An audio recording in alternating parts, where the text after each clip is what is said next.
Aslina ieu teh enak pisan. Teu bosen-bosen abi mah ku daun nu kieu teh. Tah digodog heula nepi ka hipu nya.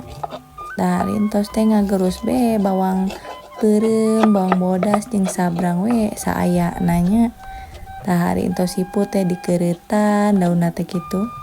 Aya rombeh saeutik, tah dikeuretan we. Tinggal diosrengkeun we bumbuna nu tadi digerus teh nya.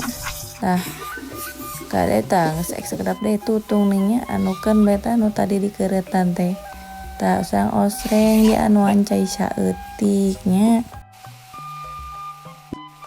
Dianuan perbumbuanna aya masako saeutik, terus teh dianuan gula beureum saeutik gitu, tah digula-galo we. Ari entos teh tinggal dianukeun kana sango. Aduh, tingali aya warna beureum jeung hejo. Enak pisan ieu teh. Kakaraeun ieu teh ngoseng daun imba dianuan rombeh tapi enak pisan. Geura sok anu teu acan nyobian mah enak ieu mah geura.